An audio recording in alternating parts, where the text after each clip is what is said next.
bakunzi baraditeme twongeye kubasuhuza mwese aho muri tubifuriza amahoro y'Imana. Turi ku itariki 29 z'ukwezi kwa karindwi 2021 muri kumwe na Ashiri Kamana uyu munsi, ndetse uza no gufatanya na Bwana Ngombwa Benon mu kiganiro cyitwa uyu munsi na GP, uyu munsi na Jean Paul. Tukaba rero tunaboneyeho umwanya wo kubiseguraho kubera ko muri iyi minsi Jean Paul afite inshingano nyinshi cyane zituma atabasha kuboneka kuri radio nk'uko byari bisanzwe, ariko turibwira ko ari iby'igihe gitoya mu minsi iri imbere yagumye ko yagarutse. Ubwo rero abakunzi be mukomeze mwihangane mu gihe dutegereje ko agaruka.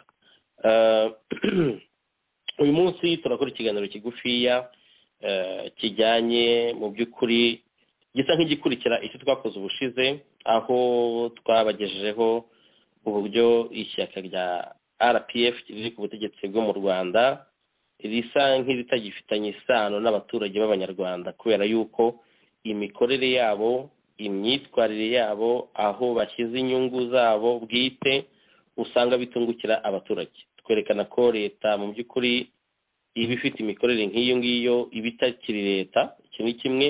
Icya kabiri ariko mu gihe idafite isano n'abaturage ntacyo iba ikimariye abo baturage, ni ukuvuga ngo ubwayo iba yamaze gutsindwa, iba yamaze gusa nk'itangiza kurindimuka cyangwa se guhirima kwayo.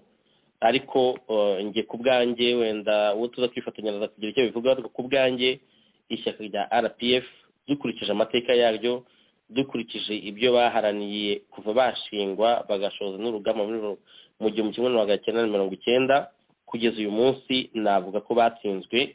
Icyo basigaranye ni iterabwoba rikomeye cyane, iterabwoba bakora bifashishije ibintu nakwita urugomo rushingiye ku mbunda, gufata inzego z'umutekano akaba arizo ziza gukumira abantu kugira ngo batavuga bisanzuye, kugira ngo kandi batabasha no kugira urwo rubuga ruba rukenewe kugira ngo impinduka Abanyarwanda bifuje kuva kera zibashe kubaho. Impinduka rero tuvuga ntabwo ari impinduka zatewe no gutsindwa kwa FPR gusa, ariko zanatewe n'amateka yacu twese nk'Abanyarwanda, kuko yaba ku gihe cy'ubwami, Repubulika ya mbere cyangwa se n'iya kabiri, ubona yuko ubutegetsi bwagiye buranga u Rwanda butigeze bubasha kubaka imisingi cyangwa se umusingi ukomeye Abanyarwanda bahuriraho, maze bakubaka ubwo bumwe bwatuma abantu babana mu mahoro, mu ituze, kandi n'iterambere rikabageraho bose. Turabona ko muri iyi minsi bigenda binakabye cyane, aho ibyemezo bifatwa ku nyungu z'abantu bake cyane, inyungu bwite z'abantu bari kumwe na systeme iriho, systeme ya FPR iri kumwe na Kagame n'agatsiko ke, ariko ugasanga umwana w'Umunyarwanda, umuturage usanzwe ntabyungukiramo, ndetse n'ushatse kuvugira abaturage ugasanga arabiryozwa. Ushatse guhaguruka wenda ngo anasabe ko byahinduka nawe ugasanga arabizize, yafungwa, yicwa, cyangwa se abantu baburirwa irengero, abandi bagahunga.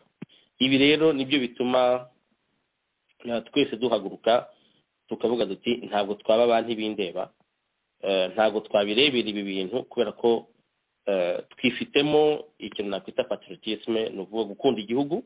Iyo umuntu akunda igihugu ni nko gukunda umwana wawe cyangwa umuvandimwe, ntabwo ashobora guhungabana ngo umwihorere, ntabwo bamuhohotera ngo umureke, nta nubwo ashobora kuyoba ngo ubure kumukebura kugira ngo agaruke mu nzira nziza. Niyo bibaye ngombwa kandi uranamuhana ukoresheje uburyo bwose bushoboka kugira ngo ibintu bisubire mu buryo. Ntatinze rero ndagira ngo nk'ikaze Bwana Ngombwa Benon, niba unyumva wahakaribu wasuhuza abadukurikiye kuri Radio Iteme. Bwana Ngombwa Benon. Urakoze cyane Ashir, ndakumva cyane. Nshuje Abanyarwanda bose, arabari mu Rwanda, arabari mu mahanga. ndanezerewe ko tugiye kongera kandi nanone kugirana ikiganiro cyiza rwose ndizera ko kiza kugenda neza nk'uko tubyifuza. urakoze urakoze cyane kandi nguhaye ikaze kuri radiyo iteme. nanone ntabwo nakwita umushyitsi ahubwo reka nkwita umusangwa kuko iki kiganiro niba utaba dukurikiye ko ubusanzwe yego ubusanzwe iki kiganiro gikorana na Jean Paul aho musesengura ibibera mu gihugu ndetse no mu karere. ntatinze rero bwana Benon, twavuze guhirima kwa FPR ejo bundi mu cyumweru gishize. uyu munsi turimo kuvuga impinduka abanyarwanda bakeneye, impinduka abantu bakeneye kubera ubutegetsi bubi dufite, ubutegetsi bubi butagifite isano n'abaturage. bwana Benon, iyo tuvuga impinduka tuba tuvuga iki mu by'ukuri? wagira icyo ubiganiriza abanyarwanda? urakoze cyane Ashir. ubushize twaganiriye koko ku ihirima rya FPR, noneho cyane tunavuga ko abanyarwanda bose bakwiriye kuba banahaguruka bakarwanya ibibi birimo gukorerwa imbere mu gihugu. birababaje, hari umuntu umwe wa komentiza arabaza ngo aravuga ati se mugiye gufata imbunda murase abantu murwane. ibyo bintu byarambabaje kuba abanyarwanda barageze ku rwego bumvishwa yuko umuntu kurwanira uburenganzira bwe, umuntu kuvuga ibyiza yagombye kuba akorerwa, agaharanira uburenganzira bwe, akanga ibibi, igihe abivuze aba asobanuye ko hari abantu ashaka kwica. ibyo mu by'ukuri muri 90 inkotanyi zijya gutera, mu bintu bya mbere byari bishyigikiwe niyo wumvishije indirimbo zose z'inkotanyi, ijambo rya mbere ryabagamo igitero cyagiraga kiti ikiremwa muntu gihabwa agaciro. nta terambere na rimwe, nta gihugu tuzi cyateye imbere ahantu hatari uburenganzira bw'ikiremwa muntu, ikiremwa muntu ngo gihabwe agaciro. ariko noneho iyo ugiye kumva mu Rwanda ukumva abanyarwanda intero yabaye ya yindi yahozeho mbere y'uko inkotanyi zinatera, hari intero ivuga ko hari abantu b'inyangarwanda. ibyo bintu bikanengwa cyane n'inkotanyi, natwe twese twarabinengaga kuko byari ibintu bigayitse gufata igice kimwe cy'abana b'u Rwanda ukavuga ngo ni inyangarwanda kandi ari abanyarwanda ari bene igihugu. ariko noneho ugasanga ubu byarongeye, abantu baragenda baravuga ngo hari abantu b'ibigarasha batifuriza u Rwanda ineza, bajya kuguha ibimenyetso biranga uwo muntu utifuriza ineza u Rwanda cyangwa udakunda u Rwanda cyangwa w'ikigarasha, bakakubwira umuntu wabajije ngo kuki mu bitaro hatarimo imiti, bakakubwira umuntu wavuze ngo kuki ireme ry'uburezi mu Rwanda ridafite agaciro, bakakubwira umuntu wavuze ngo kuki abarimu badahembwa umushahara ujyanye n'akazi bakora, ujyanye n'ibihe tugezemo, ushobora kubatunga mu rwego rw'ubuzima ugezweho ubu ngubu.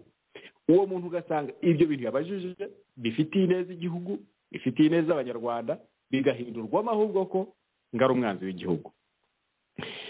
noneho rero hari abayobozi ubwabo, nk'uko nigeze kubivuga, basinze ubuyobozi. ubutegetsi ni ikintu gisindisha cyane no kurusha inzoga nk'uko nkunda kubivuga. ariko noneho intego ya mbere ya FPR yari iyo kugira ngo bigishe abanyarwanda bagere ku rwego rwo kumva ko mu by'ukuri buri munyarwanda wese yumve ko ikiremwa muntu ari ntavogerwa, yiyumvishe ko inshingano ze ari ugutanga umusanzu we mu kubaka igihugu, ibitekerezo bye, ariko akanumva ko n'uwo badahuje ibitekerezo, ariko uwo muntu afite ibitekerezo byo kubaka igihugu, bareba uburyo bahuriza hamwe, umwe akazana ibitekerezo bye n'undi bye, ariko nta wifuje ko undi apfa cyangwa bamwita amazina y'ivangura. ariko Ashire, iyo ushaka kumenya urwego abanyarwanda bagezeho, icyo yenda leta iriho yabamariye, ushatse wajya muri za social media ukareba amagambo baba bavuga.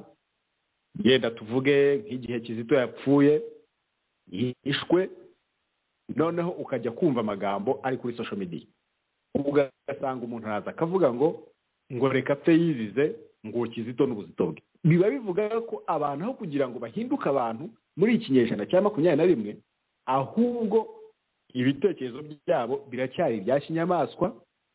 Ni ukuvuga ngo isaha igenda itera imbere abantu bagera ku rwego rwo kumenya ikiremwa muntu bakamenya bati ntavogerwa. Abantu mu Rwanda bashyigikiye leta babacengejemo amatwara nk'ayo leta ya Habyarimana rero yacinje mu ntera hamwe, ugasaba umuntu aravuga ngo Kizito n'ubuzito bwe. Idamanje bakamuhimbira amazina, bamwe bataho ubwo tisi n'umucika cumu bakavuga ibiki, ariko ibyo byose bishingiye ku bitekerezo abantu baba batanze. Rero iyo tuvuga impinduka, intambwe ya mbere igomba guterwa niyo tuvuga kurwanya ibi byose bikorwa uyu munsi. Intambwe ya mbere ni uguhagarika imenwa ry'amaraso ku munyarwanda uwo ari we wese, twaba duhuje ibitekerezo cyangwa tutabihuje. Agomba kugira urubuga rwo kuvuga ibitekerezo bye, akanenga ibyo abona bitagenda neza, akagira uruhare mu miyoborere y'igihugu cye, ntawe ubimujijije, ntawe ubimuhoye, kuko twese Ashire twisanze mu gihugu cyitwa u Rwanda turi abanyarwanda. Duhafite igihe runaka, nk'uko nkunda kubivuga, twese ntawe uzarenza imyaka 100 agihari. Rero dufite inshingano, buri muntu udakuyemo n'umwe afite uruhare, ari umuhinzi, ari umworozi, ari umwarimu, ari umuganga, ari buri muntu mu rwego rwe atanga rero ibitekerezo. Nta mana iri mu banyarwanda, nta muntu wavutse ari imana ngo aca umurongo abantu bagenderaho, nk'uko kumva bikunzwe kuvuga ngo aba barenze ku murongo, umurongo utukura, ukibaza uwawuciye, uwamuhaye izo nshingano zo guca imirongo abanyarwanda bagenderaho, bikakuyobera. Buri munyarwanda rero mu myaka atijwe ko ari mu gihugu cyitwa u Rwanda afite inshingano zo gutanga ibitekerezo bye byubaka, bidahuye n'iby'abandi bose, kandi abandi bose bagategekwa kubimwubahira, nawe akubaha ibitekerezo byabo. Iyo niyo mpinduka. Iterambere rishingira ku bitekerereze. Mu gihe iyo mitekerereze itari yahinduka, umuntu yatanga igitekerezo cye akakizira, nta rindi terambere ushobora kuvuga. Ni nayo mpamvu ujya kubona ukabona mu byo bajyaga batubwira byose ngo byo bibeshyaga bakavuga ngo ubumwe n'ubwiyunge ngo bugeze ku kigero runaka, ejo bundi nabo barabyemere, noneho bashyiraho minisiteri bavuga ngo niyo kuzamura ubumwe bw'abanyarwanda, kandi bavugaga ko mu by'ukuri bumaze kugera mu kigero cyo hejuru. Ibyo bikakubwira ko nabiyo barebye bagasubira inyuma, basanga mu by'ukuri ubumwe n'ubwiyunge butaragezweho ku kigero icyo ari cyo cyose cyo wavuga, nta bumwe n'ubwiyunge buhari. Kuko aho wanabirerera urugero nabo ubwabo barubona. Ntabwo ushobora gushishikariza abanyarwanda tuvuga biciwe muri jenoside bababwira ngo bababarire ababiciye. Perezida Kagame yirirwa ahiga abantu bakoranye nawe, tuvuge ba Kayumba, Karegeya turabizi ko bamwishe. Wowe umuntu utumva ibintu bimwe nawe ukumva igisubizo ari ukumwica, hanyuma ukajya kubwira uwiciwe ngo ababarire uwamwiciye. Wowe udashobora kubabarira umuntu mutumva ibintu kimwe. N'umuririmbyi nka Kizito, kubera indirimbo gusa, ibitekerezo bye, ubwonko bwe, umutimanama we wamubwiye, ukumva nta bundi buryo bushobora kubaho kugira ngo mubane mu gihugu umutari ukumwica. Usanga rero abantu bigisha ubumwe n'ubwiyunge mu by'ukuri ntago bafite iyo moral authority, cyangwa se ntabwo imibereho yabo n'imigirire yabo ibemerera kuba bakwigisha ubumwe n'ubwiyunge, kuko nibo bakabutangiye, noneho bigakomerezaho bijya no mu banyarwanda. Rero ikintu cya mbere iyo tuvuga impinduka ni imitekerereze. Umunyarwanda akabanza agaha agaciro mugenzi we, kuko nabivuze ubushize bakunda kwigereranya cyane ku bantu b'abayahudi, bakavuga ngo abanyarwanda dukomoka dufitanye isano n'abayahudi, ariko niba banabikunda koko bakaba bumva hari icyo byamarira kwitiranwa n'abayahudi n'abanyayisiraheli, bakwiriye no kumenya imigirire n'imikorere y'Abisirayeli. Abisirayeli mu mikorere yawe abayahudi, ibyo wumva by'amaperereza bakora, intambara babamo, kirazira ko umuyahudi cyangwa umwisirayeli yica mwene wabo w'umuyahudi amuziza ibitekerezo bye, byaba bya politiki byaba by'ubucuruzi. Kirazira barifata iyo bigezaho. Nta kintu na kimwe gituma bashobora kujya kumena amaraso y'umuyahudi mwene wabo. Natwe rero abanyarwanda, iyo niyo myumvire ikwiriye kuzamuka ikagera kuri icyo kigero, aho niho ibindi byose koko bizatangirira, ari ukuzamura ubucuruzi, ari ukuzamura inganda, ari ukuzamura ibindi bikorwa byose bigomba gushingira mbere na mbere ku burenganzira bw'ikiremwamuntu. Ubuzima bw'umuntu bukaba ndahangarwa, umuntu yapfa uwabikoze akabibazwa, ntibibe nka biriya bya Rwigara yapfuye hanyuma bikarangira abantu bakabaza bati uwamugonze ari hehe, batarahahamutse, igihe kikagera abasigaye inyuma mu muryango bagafungwa, aho kugira ngo ukibaza niba aribo badahahamutse, uwahamutse ari uwagonze, bikakuyobera. Ni ukuvuga ngo rero inshingano ya mbere yo guha agaciro ikiremwamuntu yari iya mbere mu byatumaga koko inkotanyi zihaguruka kurwana. Kagame yarayibagiwe, ahubwo ashyira imbere icyatuma ahera ku butegetsi. Rero iyo tuvuga guhaguruka tukabirwanya,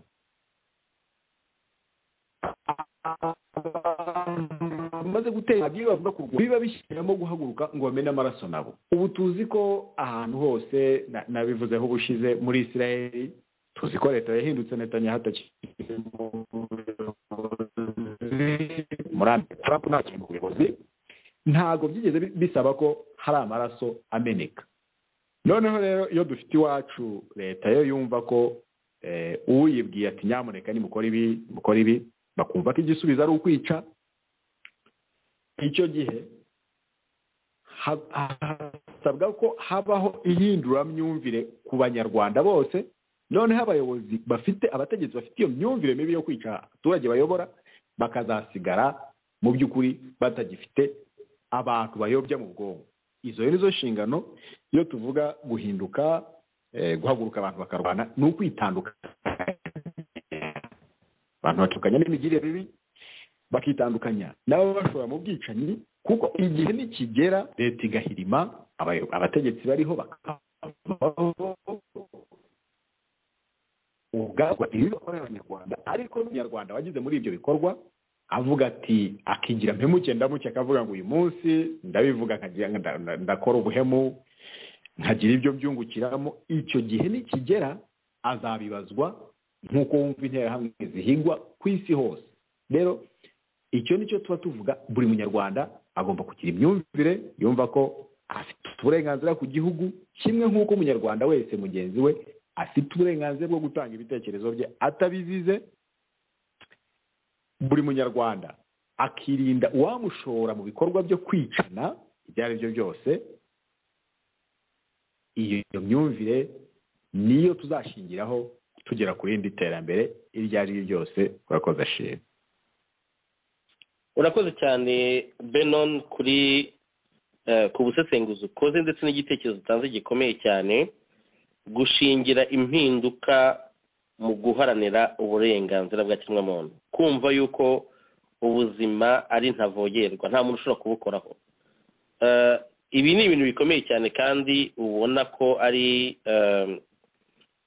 ibintu ubutegetsi bwagiye buranga amateka y'u Rwanda, usanga baba babizi neza cyane ko ari uko bigomba kugenda, ariko ntibikoresha nyine kubera inyungu zabo bwite.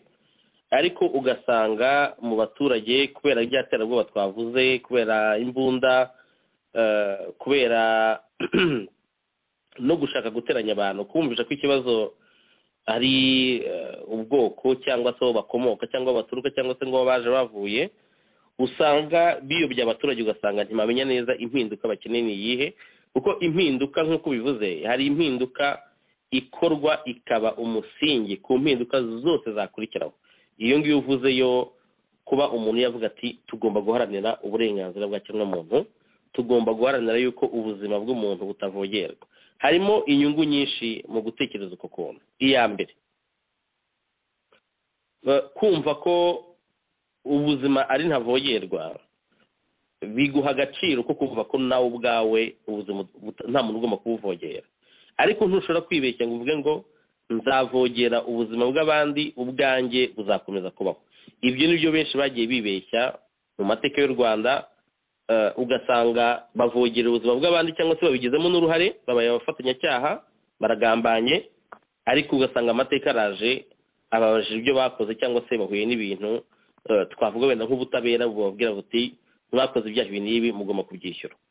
Ibi rero n'abanyepolitike bo mu Rwanda reka wenda tububahe tubita abanyepolitike bategeka kiriya gihugu. Ibi bagomba kubyibuka ko amateka atajya abeshya, atajya yibeshya, bakibuka yuko amahitamo yabo ko barayafite, bakibuka yuko ubuzima ari ntavogerwa, yaba ubwabo yaba n'ubw'abaturage ari ntavogerwa. Gufata abaturage bakabica, gufata abantu muri Kangondo bakabambura amazu yabo bakayasenya, gufata abacuruzi batungaga imiryango n'imiryango nka Rwigara ukamwica, gufata abantu nka Bakaregeya n'abandi bose bagiye bicwa, abandi bakaburirwa irengero, abandi bagafungwa, ubahora gusa ko ngo mutatekereje kimwe cyangwa se ngo banze kwifatanya nawe muri ayo mabi. Ibyo ni ibintu abantu bagomba kuzabazwa uko byagenda kose. Hari ibindi bintu umuntu yakungukira muri iki kintu, muri ibintu tuvuze Benon, tutakwirengagiza. Burya n'abantu iyo bagiye gushyira hamwe bagomba kuvuga bati amateka yacu ni aya ngaya, amateka yacu twayungukiyemo, twayahombeyemo twese, ariko ibyo bisaba ko hajyaho ukuri, ko abantu bavugisha ukuri ku mateka, ntihagire abantu baza bashaka kuyobya rubanda cyangwa se bahindura amateka mu nyungu zabo bwite. Ibi kandi n'abaturage bagomba kubimenya, yaba ari ku butegetsi yaba n'abashaka kuzabugeraho. Ukuri kugomba kuganza mu mpinduka zose abanyarwanda bifuza, kandi nazo zizana ubwisanzure nyabwo, ubwisanzure bwo gutekereza, ubwisanzure bwo kuvuga ngo ndashaka kuzaba umuganga, ndashaka kuzaba umusirikare, ariko by'ubunyamwuga, bitari kuvuga ngo ngiye kuba umuganga wa kanaka cyangwa se ngiye kuba umuganga w'igihugu mvura abantu, ariko mu by'ukuri usange imirimo yawe irimo guha abantu utuzi. Ubu uri umusirikare bakubwira bati ugomba kurinda ubusugire bw'igihugu, usange urimo kujya kwica abaturage. Ubu uri umupolisi ugomba kubahiriza amategeko, usanga urimo kugenda wica amategeko, uhohotera abaturage. Ibi ngibi nizo inzozi dufitiye abanyarwanda, kandi ni inzozi tuzi neza ko tuzageraho. Ni nayo mpamvu iyo tuvuga ngo impinduka zizagerwaho, tubivuga tubyizera ko zizagerwaho, ntabwo tubivuga ari nk'ibintu ngo twifuza ko byazagerwaho cyangwa se ko ari ibintu tutazi neza ko bizagerwaho. Ni ibintu tuzi neza ko bigomba kuzagerwaho. Ariko noneho reka ngaruke kuri RPF n'imyitwarire yayo. Benon, aba bantu turababwira hafi buri munsi, buri cyumweru tubereka amakosa bagenda bakora, ariko nabo bakagira batya bagakora nk'utuntu utazi iyo duturutse, bagira ngo bayobye uburari, bagaragaza wenda ko bumvise ngo ibyo twavuze, cyangwa se bagaragariza amahanga yuko ngo hari ikibazo gihari ngo bashaka gushakira umuti. Ndibutsa utuntu tubiri twonyine. Ejo bundi umwaka ugitangira, amahanga yose yarahagurutse ati u Rwanda rwasubiye inyuma cyane mu kutubaha uburenganzira bwa kiremwamuntu. Ariko iyo babivuze ngo rwasubiye inyuma cyane, nabo baba bibeshya, kubera ko nta na rimwe rwigeze rutera imbere kuri iyo ngingo, ahubwo rwagiye rubeshya imibare, runabuza abantu kuza gukora amaperereza nk'uko bikwiriye mu bwisanzure, ngo abantu bamenye neza ibibera muri kiriya gihugu. Urumva harimo kubeshya.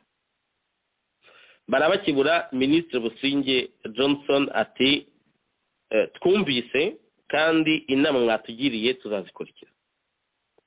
Ntiyateye kabiri ati leta yishyuye indege yashimuse Rusesabagina. Ikinyoma nanone. None n'ubu ngubu barabona ko ibintu bikomeye, barabona ko ibyo bubakiyeho, ibi ngibi tugomba kubivuga, birakomeye cyane. FPR yateye leta ya Habyarimana ivuga ko ije gukemura ibibazo byari bihari, kandi koko byari bihari, ntabwo twabihakana, ariko ntigeze bikemura. ahubwo yaraje ikomeza kubeshya abantu, ifata igice cy'abanyarwanda ibagira ba ruharwa, abandi bemeye guhakirizwa irabihorera kuko bayikorera ku nyungu zayo bwite. Hanyuma ikindi gice cy'abanyarwanda irababwira ati mwebwe nimuramuka muturekuye cyangwa se mutadushyigikiye cyangwa se mutatugiye inyuma, bariya abantu babishe bazongera babice. Ariko kubera ubusambo, ubuswa, inda nini, ibyo bintu barabitsinzwe, aho bishe igice cy'abanyarwanda ariko n'ikindi gice nacyo baraza barica. Ibi bintu barabikoze, babikora babizi, babikora bazi ko abanyarwanda bazakomeza guceceka, ariko basanga abanyarwanda benshi bamaze gushirika ubwoba, ubutwari bwabo buganza ubwoba FPR yashatse kubabibamo. Basanga ibyo bintu bagiye bubakiraho babeshya abanyarwanda ko ngo baje kubakiza, baje no kubatabara, kandi ko niba ibi n'ibi aribo bonyine bashobora kubikemura, dusanga ntago ari uko bimeze. Aho ngaho niho FPR igirira ubwoba, ikavuga iti reka dushyireho minisiteri y'ubumwe n'ubwiyunge. Minisiteri y'ubumwe n'ubwiyunge ikajyaho mu gihe Karasira avuga ati ndagize ibyago muri iki gihugu, abantu baranyicira, ariko n'abaje bavuga ngo baje kudutabara nabo baranyicira, banyicira ababyeyi. Ntihagire umuntu n'umwe ugira umurava cyangwa ubutwari ngo avuga ati Karasira ibyakubayeho birababaje, tugusabye imbabazi. Bitwaye iki? Benon ejo bundi uko bikurikiye twagiye tubona amafoto ya perezida wa Tara ahagararanye n'uwahoze ari perezida wa Côte d'Ivoire Laurent Gbagbo, bahagararanye agatoki ku kandi. Abo ni abantu mu 2010 bari bahanganye, hazamo imbunda, hapfamo n'abantu benshi bahanganye ku butegetsi. N'amahanga byivangamo, igihugu cy'Ubufaransa cyabyivanzamo cyane, ariko aka kanya muri 2021 abantu bafatanye agatoki ku kandi. Byerekana ukuntu abantu bubaka umurage basigira igihugu cyabo n'abaturage babo. Benon uribuka mu myaka yashize aho sinibuka neza bari Raila Odinga, niba nibuka neza, ndetse na perezida wa Kenya, aho bagize bati dusabye abaturage, dusabye abanyakenya imbabazi z'uko mu guhangana kwacu harimo abantu babuze ubuzima. Ibyo nibyo bikwerekana none ukuntu abantu basiga umurage mu bihugu byabo. Ejo bundi perezida Tshisekedi amaze gutorwa, ntago byateye kabiri yahise afungura imfungo zose za politike. Bitavuze ngo nta mfungo za politike zihari, ariko izari zifungiye ubusa, zifungiye ibitekerezo byazo, zarafunguwe. Ibi byose nibikwerekana none umurage abantu bagenda basiga. Ibi byabaringa byo kuza gushyiraho minisiteri y'ubumwe n'ubwiyunge. Karasira mudashobora kumusaba imbabazi z'ibyaha mwamukoreye, idamange akaza ati mwaradukoresheje muratubeshya, aho kugira ngo mwicare mu rwego reka dushyireho n'akanama k'igihugu kagomba kuri ibi bintu, hanyuma turebe icyo twabikoraho, mugahitamo gufata bariya abantu bacinye inkoro nk'abamporiki, ubwo nagenda abwira idamange yuko nadaceceka ashobora kuzapfa, ndetse yamara gupfa ngo nyuma y'ibyumweru 2 akibagirana. Ibi ngibi byose ni ibimenyetso byerekana ikinamico rya leta ya RPF iyobowe na perezida Kagame. Ni ukuvuga ngo bashyiraho minisiteri zingana iki, bavuga bakwemerera amahanga ngo tuzakosera ibi n'ibi, hari ibikorwa byinshi n'imyitwarire myinshi bafite igaragara kandi igaragaza yuko nta mugambi n'umwe bafite wo gukosora amakosa bakoze kuva muri 90 kuva twabamenya. Amakosa nibutse arimo gutera abana udufuni. Abana baje ku rugamba, baje kugufasha, bazi ko baje ku rugamba rwo kubohoza igihugu, bazi ko baje ku rugamba ruzazana impinduka zatuma abantu bose babaho mu kintu nakwita ngo ubusumbane buzaba bwaravuyeho, ko abantu bangaga ubusumbane bwari buhari mu nzego zose. Abana bakaza batereka dufasha abandi gutanga umusada kugira ngo, cyangwa se dufasha abantu muri urugamba kugira ngo rugende neza tunarutsinde, mukabatera udufuni. Abaturage mwagombye gutabara muje muvuga ko muje kubatabara mukabica za Nyacyonga tukabona zirabaye ibintu twagiye tubona n'amaso yacu abana tungana bari munsi y'imyaka 10 baza gusabiriza ibiryo inzara yabishe kubera intambara mwateje muzanye ngo impinduka ariko na n'ubu ngubu izo mpinduka zikaba zitari zaza ibyo birakomeza mu matora mwiba amatora mu buryo bukabije mu gihe mu bihugu duturanye abantu batsinda kuri 60 kandi nkuko bivuze Benon bakunda kwigereranya n'abantu bakigereranya n'ibindi bihugu ariko mu by'ukuri nta n'ikintu na kimwe bashobora gushingira ngo bigereranye nabyo bya bindi bavuga ngo kwipata muremure ibi byose ni ibigaragaza ko RPF nubwo tuyibwira tuzi yariyo ibimenyetso bigaragaza yuko idashobora cyangwa se idafite gahunda zo guhindura iyi mikorere byose birahari niba tunayibeshyara izahindura imikorere tuzagarura icyizere nibiba ngombwa mu nyungu z'abanyarwanda bose ariko bwana Benon ari nawo nshaka ko wongera kugira icyo watubwira izi mpinduka tuvuga bagomba gushyiraho zijyanye no kubaha ubuzima zijyanye no kumva ko abantu bafite uburenganzira kandi uburenganzira bwabo bugomba kubahwa izi mpinduka birumvikana ko mu buryo burambye zigomba kugerwaho buri munyarwanda buri muturage abigizemo uruhare bikajya mu burezi mbese bikaba nk'umuco n'umurage tuzagenderaho imyaka n'imyaka yose iri imbere birumvikana ko ari cyo tugamije gikomeye cyane kubigeraho ntabwo byoroshye ariko ubusanzwe byagombye kora ko abanyarwanda ntabwo ari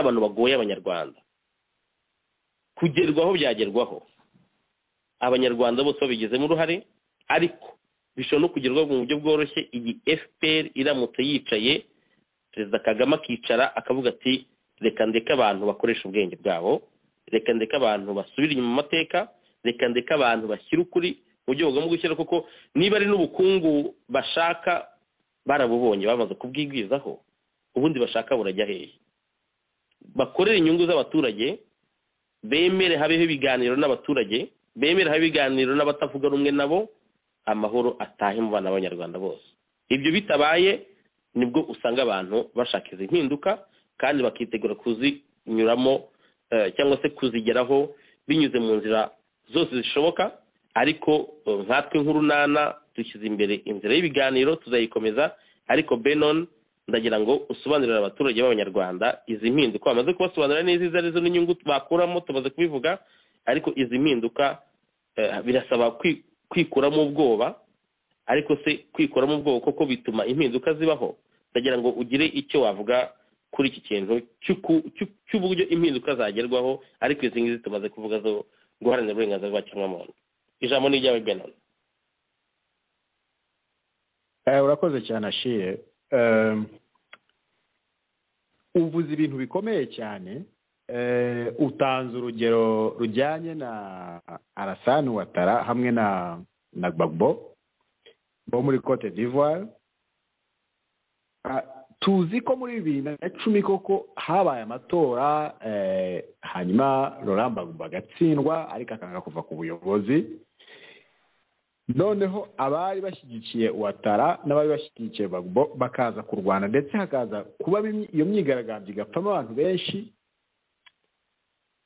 Gbagbo wari perezida akaza no gufatwa mu buryo bugayitse nyine afashwe n'abari bashyigikiye Ouattara aza no guhunga aza gufatwa arafungwa birahe ariko nyuma y'imyaka 10 babashije kongera kumvikana kurenga kuri ayo mateka mabi bahana ikiganza baraganira bumva ko Ivory Coast ari igihugu bahuriyeho bose kandi kibakeneye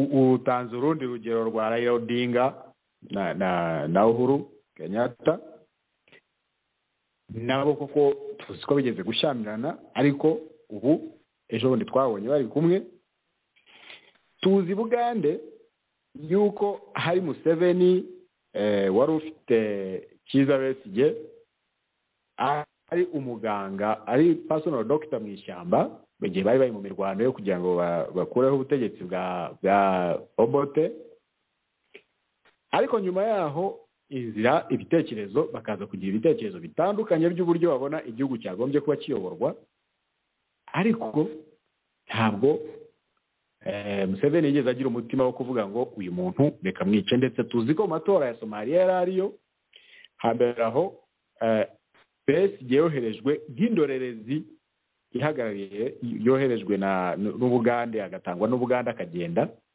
hakajyayo nk'indorerezi. Ibyo rero bigaragaza uburyo abantu bumva iterambere ry'igihugu aho ryaturuka. Iyo habayeho gahunda iyo ari yo yose yo guheza abantu runaka mu gihugu, bifite ingaruka zikomeye cyane ku gihugu no mu bijyanye n'iterambere. Turetse gusa nta gihugu mu by'ukuri gitera imbere kidafite ubwo burenganzira, kidafite koroherana, kidafite kurekuriranira, abarundi niko babyita, koroherana, ukumva ko ibitekerezo byawe atari byo kamara, atari byo byakubaka igihugu byonyine. Abantu rero b'abahezanguni bavuga ngo uri kumwe nanjye, niba utari kumwe nanjye ndakwica, abo bantu bahombya igihugu, bakagihombya abantu bafite impano zakagiteje imbere mu buryo buhambaye, mu buryo bukomeye. Dushingiye nko mu Rwanda, wafata abantu bose bari mu buhungiro, bakagombye kuba bafite ibintu bakorera igihugu cyabo imbere mu gihugu byagiteza imbere, ariko bakaba bari mu mahanga. Mu by'ukuri ubu tuzi ko hari urubanza rukiri mu bucamanza rwa Kabuga. Igihugu cyatakaje igihe kirekire rushakisha Kabuga, ariko bariya abantu, niba hari abantu nka ba Rucagu, hari inyandiko ariko nigeze kumva ayihakana avuga ngo rwose icyo kinyamakuru cyambeshye, ariko cyanditswe kera ndetse no kuri leta ya Habyarimana, aho we yavuga ngo umututsi umuvura ijisho bwacya kari gukanurira, avuga ngo Twagiramungu agiye gutuma abatutsi bayobora abahutu.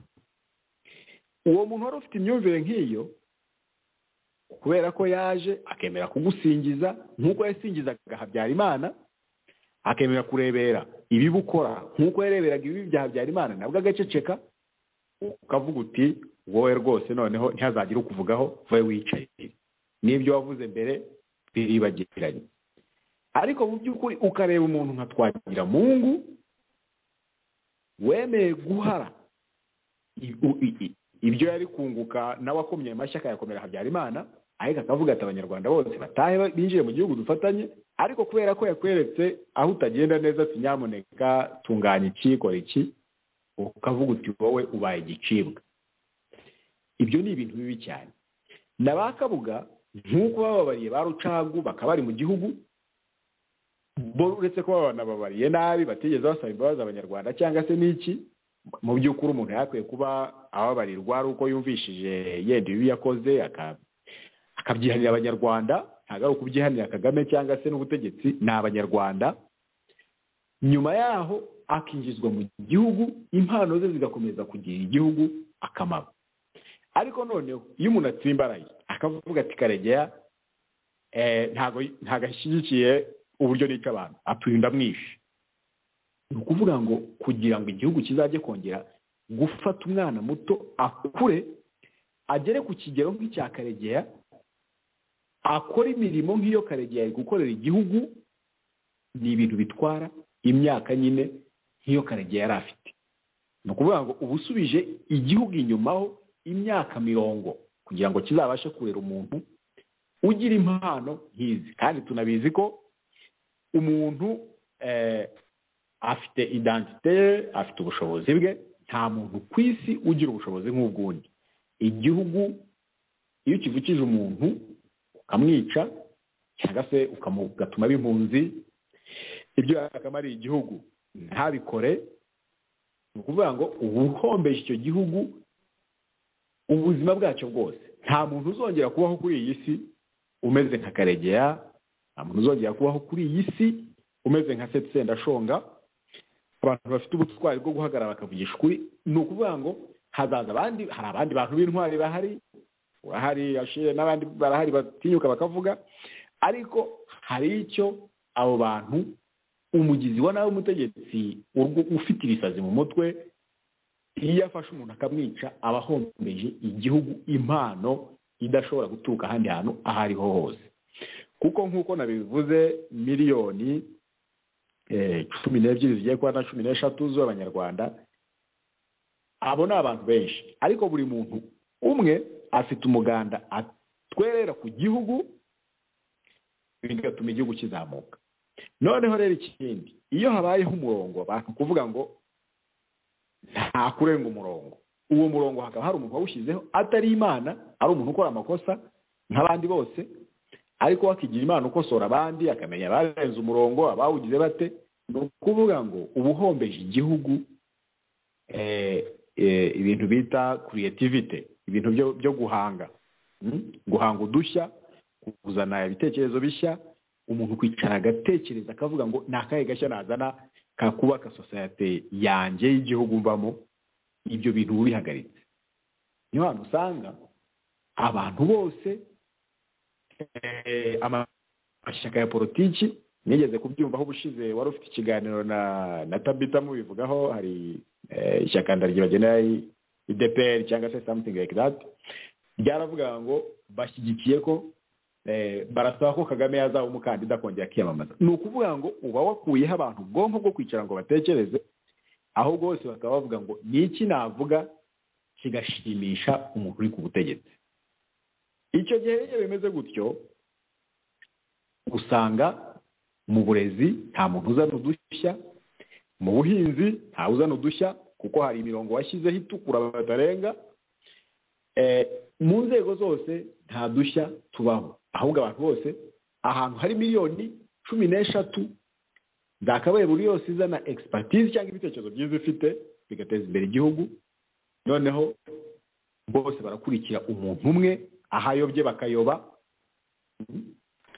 kandi baravuga ngo umutwe umwe nta wigira inama imwe yo gusara gusa. Ni ukuvuga rero iyo bakurikiye umutwe umwe urasara n'abandi bose bagakurikira. Niyo hantu usanga umuntu apfa bakavuga ngo yapfuye yizize Kizito n'ubuzito bwe. Ubwo biba bishaka kuvuga ko abantu waragiye ubaharwa mu bwonko, ubashyira mu mitekerereze yawe. Nta terambere rero rishoboka ahantu hatari guhanga ibitekerezo bishya. Ibihugu byose by'iterambere biteye imbere tuzi, aho abanyarwanda bose tuzi baba impunzi, ariko bakazavaho bakajya kubyinira Kagame. Ibihugu bahungiramo ari iby'i Burayi, ari ibyo muri Amerika, ari Canada, ari za Afurika y'Epfo, ari za Australia, byose tuzi ko nta ishingiro ryabyo rya mbere nuko habaho ubwisanzure, buri muturage wese akagira ubwisanzure bwo gutekereza no kugira ibikorwa biteza imbere we ku giti cye ndetse n'igihugu cye, atabanje kwibaza ngo ese aka gashya ngiye guhimba abari mu buyobozi barabitekereza bate, ese barabishyigikira, we agakora ibyo yumva biteza imbere we ndetse n'igihugu. Aho niho igihugu kizamukira, ariko ntabwo igihugu kizamukira ku mirongo yaciwe ngo ahantu harenge, igacibwa n'umuntu waje akavuka nk'abandi akaba ku isi, ndetse we ubwe ajya anabyivugira ati ntabwo nigeze nteganya kuba perezida, ni ibihe bya ni impanuka mu by'ukuri zamugwiririye kuba yarisanze ari impunzi mu mahanga, hanyuma abantu bakaza kugira igitekerezo cyo gutahuka, bakagenda bakarwana, abapfa bagapfa, akaryama mu ndake, agasubira i Bugande kugeza igihe intambara yarangiriye, akaba perezida, maze agatangira guca imirongo. Utamushyigikiye uvuze ati nyamuneka izo ndege ni izande, uvuze ati RDB ikora ite, uvuze ati ese inteko ishinga amategeko ko nta jambo ifite, ko idasobanurirwa abasirikare bagiye kujya he, bagahaguruka gusa bakagenda, nta inteko ishinga amategeko ibiziho. Ibyo byose ubivuze akavuga ati yarenze ku murongo, yagiye mu murongo utukura. Kandi Ashire intambara ijya gutangira muri 1990 bahagutse kugira ngo bibohore, nta muntu n'umwe wigeze agirana amasezerano na Kagame ngo amubwire ati tugiye kurwana kugira ngo ugende ube perezida, noneho utazakuba azaba arenze ku murongo uzamukora icyo ushaka. Ibyo bintu ayo masezerano ntaho yabaye, yewe nta n'ubwo yigeze agaragaza na gake ko nawe ibyo bitekerezo bifite, kuko iyo bigaragaza sinzi ko biba byarashobotse. Igitekerezo cyari kimwe, uzazumve n'indirimbo zose z'inkotanyi bavugaga banenga akazu ka Habyarimana yakoze, bavuga ati yashinze akazu utagatashe abinzigo, bakavuga bati ikiremwa muntu mu Rwanda nta gaciro, impara n'imparage ziturusha agaciro, ibintu bene nk'ibyo. Ariko ejo bundi ukajya kumva aravuze ngo bo ntabwo bemerewe gukora ibikorwa by'ubukerarugendo kubera haza bo baremerewe, ndetse tuzanabafasha uburyo batembera mu gihugu. Ibyo bintu ugasanga yibagiwe ikintu cya mbere cy'ibanze, kandi abanyarwanda bashinja leta ya Habyarimana ndetse baganaguka bakarwana, ahubwo akaza gushimuta mu by'ukuri ibitekerezo by'abantu b'intwari bari bahagurutse bashaka ubumwe n'ubwiyunge, akabishimuta. Ibyo banengaga leta ya Habyarimana bavuga ngo akorera Abafaransa, akorera baki, ugasanga n'uyu munsi nibyo asubiyemo. Tesha abanyarwanda agaciro, umunyarwanda arapfa bikazimira. Ahantu hamwe ushobora kugira ubwoba ni ahantu wibuka mu gushyingura Kizito, abantu barahiraga bavuga, noneho nyina ubwe aravuga ati rwose nimumwihorere, nimumurekure agende, nanjye namurekuye nagende. Ashire yanihungabana rikomeye kumva umubyeyi umumama yapfushije umuhungu we, mu by'ukuri wari umufitiye n'akamaro, atari umuhungu ye, umwana w'inzererezi we w'ikirara udafite icyo amaze, akamupfusha, ariko ukumva aravuze ngo nimumureke agende nanjye namurekuye. Ni ukuvuga ngo biriya iyo byumvishije ni ihahamuka, icyo bita ihahamuka. Ahubwo umubiri ugasanga ntaho afite ahahamukira, ntawe aririra, noneho akavuga ngo nimwicishike. Bikajyana ya ndirimbo Kizito ubwo yaririmbye akavuga ngo hataka nyir'ubukozwemo, ariko nyir'ubuteruranwe akinumira. Ni ukuvuga ngo abantu benshi bamaze kubageza ahantu ibikorwa by'ubugizi bwa nabi byabaye umuco, abantu bakumva ntacyo babikoraho, nta n'icyo babihinduraho, ni ukwemera bakishekera. Ariko intego za buri munyarwanda ushaka kugira ngo azasige igihugu cyiza, ari we, ari n'abana be n'abamukomokaho bazabamo, ni uko agomba guhaguruka akamagana imyumvire ikandamiza ikiremwa muntu, iziza abantu ibitekerezo byabo, iziza abantu ibikorwa byiza by'iterambere. Tuzi ko mu by'ukuri hari n'abantu mu Rwanda bazira ngo yakoze, yacuruje, yungutse, akavuga ngo yungutse ate, akavuga ati izo nyungu zawe ukora reka dukorane inyungu natwe tuziboneho. Ibyo byonyine akazira ko yabashije kugira ibitekerezo byiza bimuteza imbere, kandi atari yenda mu kazu kabo. Ibyo bintu rero bikimeze gutyo, ntabwo igihugu gishobora gutera imbere. Buri munyarwanda wese afite inshingano zo guhaguruka akitandukanya nabyo, agakunda bagenzi be, akubaha bagenzi be, ibyo akora nawe bikamugarukira, tukaba mu gihugu buri wese azana ibitekerezo bye agateza imbere igihugu cye. Ibyo bikorwa bye rero byiza bimuteza imbere bikagenda bikagera no ku bandi bantu bose b'abanyarwanda. Ntabwo Rwigara ibikorwa yabikoraga wenyine, ntabwo Rujugiro UTC ayubaka nta nubwo yanayigeragamo buri munsi, yabagamo abanyarwanda nibo bayicururizagamo, nibo bayikoreramo. Kubamenesha rero umwe akamwica undi akaba yamenenganye ari impunzi, bihombye igihugu mu buryo butangaje. Ntabwo ushobora kuvuga iterambere. Hari nk'igihe ujya gusanga ugasanga u Rwanda baravuga ngo yenda bakavuga ngo Ubudage cyangwa se Ubusuwisi cyangwa se Amerika ngo yaduteye inkunga ya miliyari 2. abanyarwanda yenda bumva ngo miliyari ebyiri z'amanyarwanda bakumva amafaranga menshi, ariko ubwo baba bavuga miliyoni ebyiri z'amadolari. Miliyari ebyiri, ngo Amerika yaduteye inkunga ya miliyari ebyiri, arizo miliyoni ebyiri z'amadolari. UTC ya Rujugiro yubakishijwe miliyoni 20, igihugu kikajya kwikopesha miliyoni ebyiri. Hari umucuruzi wari umaze gukomera mu gihugu akubaka inzu ya UTC ifite agaciro ka miliyoni 20. ubwo urumva ahantu igihugu bukigejeje. Wanayazana ayo mafaranga ukayazana ukaguramo indege Rwanda ukayamenamo, Rwanda ikabaho ngaho nta hantu na hamwe itanga ibisobanuro by'ukuntu ikora, idashobora kujya mu nteko ngo isobanure imikorere yayo, idashobora gukorerwa igenzura n'umugenzuzi w'imari ya leta. Ukagura indege ugendamo zitanditseho Repubulika y'u Rwanda, zitazwi nyirazo. Ibyo bintu ikindi nakubwira Shiri, abantu mu bantu bahemukira u Rwanda mu buryo bukomeye ni abantu bitwa ko bize. Iyo ugiye kureba mu Rwanda akenshi niyo wumvirije abaturage hasi, uzumve ibiganiro byinshi bikunda gukorwa na za BBC zikajya mu baturage hasi aho, usanga abaturage basobanura akarengane bakorerwa, bakavuga ibibazo bahura nabyo. Ariko Ashire gera mu bantu bize. Abantu bize aho kugira ngo bakoreshe ubumenyi bamenye, benshi bize history, bamenya ko nta ngoma iramba mu gihe ikora ibibi, yewe wese ko n'inziza nazo zigeze igihe zigahanguka, ariko niba zigasiga zifite aho zigejeje igihugu.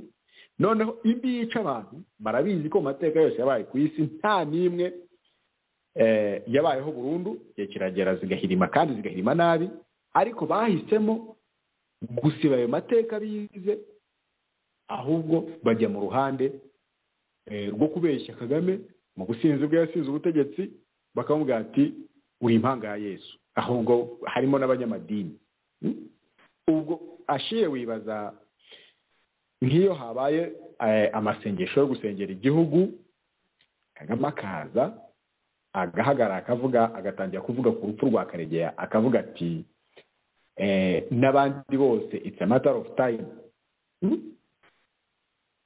Ibyo bintu abantu abanyamatorero abasengesha bakicara bakabyumva, hanyuma hakaza guhaguruka umuntu pasiteri akavuga ngo ari mu rusengero arimo kwigisha, akavuga ngo twagize amahirwe hano dufite impanga ya Yesu. Ashire ndakubwiza ukuri, ibitekerezo byawe ndabizi ko wanga akarengane, wanga ko hari amaraso ameneka, ariko nta na rimwe ushaka kuba umuyobozi w'u Rwanda noneho ngo njye mu rusengero njye kuvuga ngo twabonye Shire w'umuyobozi ni impanga ya Yesu. Ibyo bintu ni amakosa atabaho, kuko ibaze nk'uwo muntu wabivuze ne Rwanda mura, urusengero rwe ni runini, habamo abanyarwanda benshi, biranashoboka ko haba harimo na bene wabo wa Karegeya. Noneho ibibazo umuntu wicaye mu rusengero waje gusenga mu by'ukuri ababaye, aremerewe mu mutima n'urupfu rw'umuvandimwe we Karegeya, akaza kumva ijambo mu by'ukuri ry'Imana, ariko yajya kumva akamwigisha ijambo ry'Imana ry'ihumure, amubwiye ko amwiciye ari impanga ya Yesu. Mu by'ukuri aho hantu niho ujya gusanga, ugasanga abanyamadini, abantu bize bakwiye kwikubita agashyi bagasubira mu murongo, bakamenya guharanira igihugu cy'abantu bose bisangamo, bakareka kuririmba umuntu bamwoshya bamukomera ngo akomeze yice bareba. Uburenganzira bw'ikiremwa muntu bukwiye guharanirwa na buri muntu na buri munyarwanda, kuko uko mparanira uburenganzira bwawe niko nanjye nzabubona. Igihe baguhohotera nkicara nkabireba nkaceceka, bizagaruka bingereho. Ikindi nshaka kuri iyi ngingo tutarayivaho nshaka gusorezaho, nuko leta y'u Rwanda ikwiye kwirinda ikintu cyo gukangisha abantu urupfu. Uzumva abantu barakubwira ati ko rwose ubwo ibyo bintu buvuga wakwicecekeye, ubwo ese ubundi wa Rwanda n'iki, urashaka kuba perezida, urashaka kuba iki? Ntabwo miliyoni 12 cyangwa 13 abantu bose bashaka kuba perezida. nta nubwo mu nshingano za ikikuzana no kuri radiyo kuvuga ashire cyangwa ajyayo ikinzana nta ntego irimo yo kuba perezida, ariko ikikuzana kuvuga buri munsi ugasakuza ukavuza induru urifuza kuba mu gihugu ufite uburenganzira, perezida agakora inshingano ze. Nawe niba ufite ibyo ukora, niba uri n'umuhinzi cyangwa se niba uri n'umworozi cyangwa niba uri n'umupasiteri cyangwa ukabikora mu burenganzira bwawe, mu mpano zawe uko ubishoboye. Ikintu cyo kuvuga ngo urahagurutse uravuga uburenganzira bwawe uko bwakagenze, abantu bakaza ngaho ko wacecetse ngo udapfa. Ikintu cya mbere ugomba kumenya, ari abo bicanyi ubwabo mu gihe gito kiri imbere bazaba batakiriho, bazapfa, njyewe nawe tuzapfa, nawe bica bazapfa. Ariko ikibazo uyu munsi buri muntu wese agomba kwibaza, nzapfa sigiye igihugu cyanjye iki? Nzapfa ngisize he? Nzapfa nsize abana banjye mu gihugu kimeze giti? Kandi ashenda gushimira guhaguruka nawe ukavuga n'abandi bose bakavuga, kuko abantu bazi ukuri, abantu bafite ibitekerezo byiza, abantu banga ubwicanyi, bacecetse amajwi azamuka nayo ngayo y'abantu bashyigikiye ubwicanyi, baririmbira umwicanyi bakamubyinira. Rero usanga iyo yazamutse akiganza mu gihugu, ariko iyo hazamutse amajwi ashobora gutangira ari makeya, ari abiri, ari atatu, ariko agenda akura uko abantu bagenda bumva, abandi bakagenda bumva, niko bagenda biga bahinduka, kugeza igihe abantu bose yenda no kugera no kuri Kagame bazageza igihe bagatinya ikiremwa muntu, bakamenya ko amaraso kuyisiga ari bibi bikenya, bikakugiraho ingaruka mu buryo bumwe cyangwa ubundi. Ntago wabicika, ntago ushobora kumena amaraso. Ushobora kwemera uyu munsi bikaba yenda uvuga uti ntacyo naba, nta n'uwankoraho, ariko ntago ushobora gucika icyaha cyo kumena amaraso. Igihe iyo kigeze urabyishyura. Rero niba hifuzwa iterambere ry'u Rwanda, ntihabeho uburenganzira kuri buri munyarwanda atanga ibitekerezo bye, ahanga udushya, atavuga ngo ese Ashira arabibona ate, ese Benon arabibona ate, ese umuntu runaka arabibona ate. Ahubwo buri wese azana umusanzu we, mu gihe ari hano, igihe kigere tuhave dusiga u Rwanda, turusigira abana bacu mu by'ukuri ari u Rwanda rwiza, bafitemo uburenganzira, rutekanye, rutagira umwanzi w'umunyarwanda ngo wange u Rwanda, ahubwo ari u Rwanda rw'abanyarwanda bose bibonamo kandi batanga umusanzu wabo, ukagira icyo umarira igihugu. Urakoze Ashira. Urakoze cyane Benon ku bisobanuro byiza cyane utanze, kandi reka mbyite inyigisho, kandi nawe ngushimire cyane kuba, kuko hari ikintu wavuze gikomeye cyane. Ibi byose birasaba ubutwari, kandi ubutwari butangira abantu babanje kwikura mu bwoba. Ikintu cyafashije Kagame na sisiteme yashyizeho kuva bagera ku butegetsi ni ukubiba ubwoba mu bantu bakoresheje ubwicanyi n'iterabwoba. Ibyo rero byagiye bituma n'abantu, ikintu wanenze gikomeye cyane, abantu bize ariko bakaba badakoresha ubwenge bwabo. Wabisobanuye neza cyane, ariko byose bishingiye kuri ubwo bwoba no kuvuga ati ese mbi intwari cyangwa se bigende gute. Ubu rero nawe ndagushimira cyane kubera ko ubwo butwari bwo kuvuga ati mfite ibitekerezo nshaka gusangiza abagenzi banjye, ntibinabuze ko ibitekerezo byacu ari byo bizima kurusha iby'abandi, ariko muri cya kintu cyo guharanira uburenganzira bwacu, uburenganzira bwa mbere dufite bujyanye n'inshingano zikomeye dufite ni ubwo kugira uruhare rugaragara mu iterambere no mu kubaka igihugu cyacu. Igihugu ni icyacu twese, ntabwo ari icya Kagame cyangwa n'abagatsiko ke, ni icyacu twese abanyarwanda, nta n'umwe ukuyemo. Ibyo rero birasaba nyine ko buri munyarwanda agira ubwo butwari bwo kuvuga ati ndabigiramo uruhare, kandi ndabigiramo uruhare ntitaye ku buryo igihugu kiyobowe. Niba leta ya FPR ituza kuvuga mu gihugu cyacu, kuko ibyo turabizi, ari nawe nshaka kubwira Perezida Kagame nti ejo bundi yaravuze ngo abo batavuga rumwe natwe nibatahe baze mu gihugu, baze kwivugira cyangwa se ngo tuganire ahangaha. Ndumva na Tito Rutaremara yarigeze kwivuga rimwe. Noneho reka tubahe challenge, tuzi ko mutazashobora, ariko reka tuyitange. nimufungure imfungo za politike, mufungure abanyamakuru, mufungure n'abantu bafungiye ibitekerezo byabo bose, mubareke bisanzure, kuko abo bantu bose nta n'umwe nigeze numva avuga ngo abantu nibafata imbunda cyangwa intwaro runaka ngo bajye kwica abandi. Buri gihe bavuga ibitekerezo bishingiye ku iterambere, bishingiye ku karengane, kugabanya ubusumbane. Nta kintu kibi bavuga na kimwe, nta kintu na kimwe bavuga kibi kinyuranyije n'amategeko y'u Rwanda uko yanditse cyangwa se nuko itegeko nshinga ryanditse. Ibi rero tubasaba tuzi ko bibagoye cyane kubyubahiriza kubera ubwoba bwabo, kubera ubuswa bwabo, ariko no kutagira gahunda ihamye yo kugira ngo igihugu kiyoborwe mu nyungu z'abaturage. Niyo mpamvu twe tuzakomeza ibi ngibi turimo n'ibindi byose kandi tuzabijyamo, ntabwo twatinye kubivuga, ariko ibi byose dukora bitari ngewe cyangwa na Benone n'abandi bose barabikora, no ku yandi maradiyo barabikora.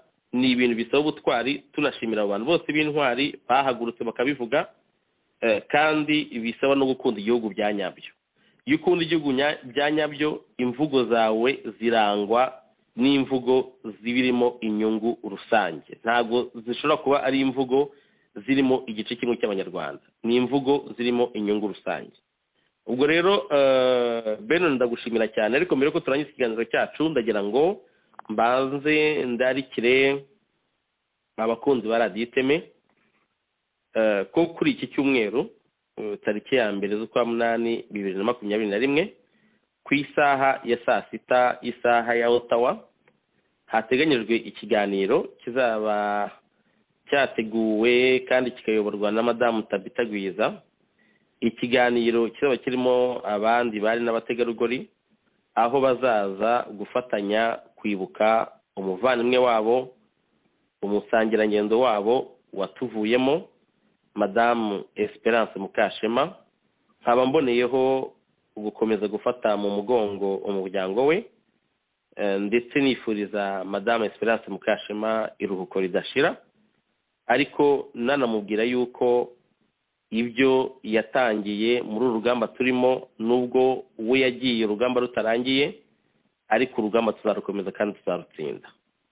Ubwo rero abakunzi nyine ba radiyo Iteme n'abandi bose babyifuza murararitswe kuri iki cyumweru isaha ya saa sita ku isaha ya Ottawa hazaba ikiganiro cyo kwibuka no kuvuga ubutwari bwa Madame Esperance Mukashema. Ubwo rero ngombwa Benone, kuri ngewe ikiganiro twari dufite kuri ngewe nagisoza, keretse ubaye ufite ikindi kintu washaka kongeraho, naho ubundi twasoza. Hari icyo wongeraho Benone? Icyo nakongeraho nanjye ndifuza kwihanganisha koko umuryango wa Esperance Mukashema. Muheruka hambere aho ari kuri radiyo ku Iteme afite nawe ibiganiro avuga, ndatekereza ko byari bijyanye no gutabariza Adeline Rwigara. Nibyo mwumvishe yari ahari. Ndihanganisha rero umuryango we ko turi kumwe nabo, twifatanyije nabo muri ibi bihe bidasanzwe, kandi nifuriza n'iruhuko ridashira Esperance Mukashema. Ikindi rero nasorezaho ni ukubwira abanyarwanda twese mu by'ukuri, buri muntu wese bazajye basubiramo bajye kumva ubuhamya bwo muri jenoside, bumva ukuntu abantu batereranywe, ugahungira ku muntu witaga inshuti, wamuhungiraho akakubwira ati jya munsi y'igitanda, arangiza akajya guhamagara interahamwe. Ziko ubwo buhamya iyo abanyarwanda babwumvishe benshi bikubita mu gatuza akavuga ngo koko uwo muntu wagiye guhamagara interahamwe yatekerezaga iki, yumvaga ameze ate, kubona umuntu ahunga akaguhungiraho wowe aho kugira ngo umuhishe ukajya guhamagara interahamwe. Ariko birababaje ko yumva atyo, iyo myumvire akayumva, ariko akumva undi munyarwanda uyu munsi utotejwe. Turabizi nubwo tutazi ko mu by'ukuri ari byo, bishobora kuba ari n'itekinika. Tuzi ko hari abantu bavuga ko Kizito yashakaga guhunga, ngo noneho bakamufata ndetse agashaka kuba 300,000, ariko bakanga bakajya guhamagara abicanyi bamushakaga, bikanarangira banamwishe. buri munyarwanda wese rero wumva yarababajwe n'ibyabaye muri jenoside, akumva ababajwe n'umuntu wananiwe guhisha mugenzi we mu gihe cya jenoside, akumva yibaza ati aba bantu babitewe n'iki, abantu batinyutse kwica abandi babitewe n'iki. Ubu bafite umwanya mwiza wo kwirinda ikintu cyose kimushyira mu rwego rumwe n'interahamwe, akirinda kwifatanya n'umuntu uwo ari we wese ugirira nabi ikiremwa muntu aho kiva kikagera, kizira ibitekerezo byacyo, kizira imyumvire yacyo, kizira aho cyaturutse, aho cyavukiye, ku babyeyi bacyo kitahisemo, ikiremwa muntu icyo ari cyo cyose akirinda iki kibangamira, kugira ngo ejo hazaza nawe atazaba ipfunwe ku Rwanda, atazaba igisebo ku Rwanda, atazaba igisebo ku bamukomokaho, ahubwo abanyarwanda bose bahaguruke, bafatane urunana, bakundane, berekane ko hoho turi abavandimwe, tuvuga ururimi rumwe, turuhuriyeho, yuko inda itaturusha ubwenge, tutayoborwa n'inda. Naho nasoreja Ashire, asigaye urakoze, ndagushimiye ku bw'iki kiganiro rwose ko wagiteguye n'uburyo cyagenze. Ugira ibihe byiza. Urakoze cyane Benon, nanjye reka ngushimire cyane kandi ngushimire ubwitange bwawe uhorana. Ntabwo biba byoroshye ariko turi ku rugamba nyine, tugomba gukomeza kwitanga. Urakoze cyane. Hagati aho mbere y'uko dusoza ndagira ngo mbanze ngira akantu gato nkosora. Ikiganiro nari mbararikiye ntabwo kizaba ku cyumweru, ahubwo kizaba ku wa gatandatu tariki ya 31 z'ukwa karindwi isaha ya saa sita, isaha za Ottawa. Ni ikiganiro nk'uko nababwiye muzagezwaho na Madame Tabita Gwiza, aho we n'abandi bari n'abategarugori bazafatanya mu kwibuka Madame Esperance Mukashema, dukomeje kwifuriza iruhuko ridashira. Abakunzi ba Radio Iteme rero turabashimira cyane ko mwadukurikiye.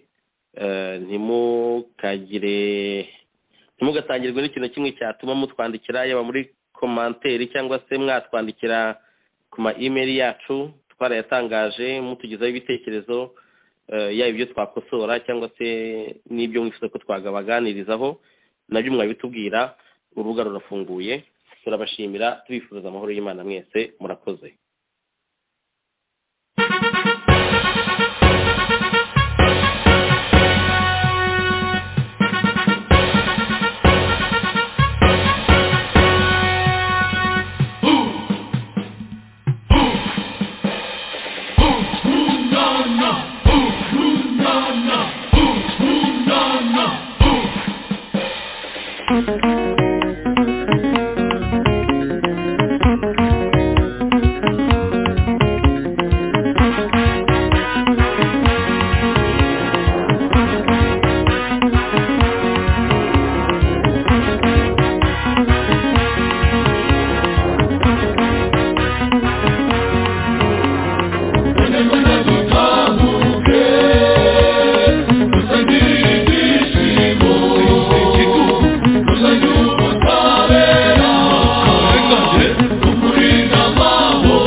I need it.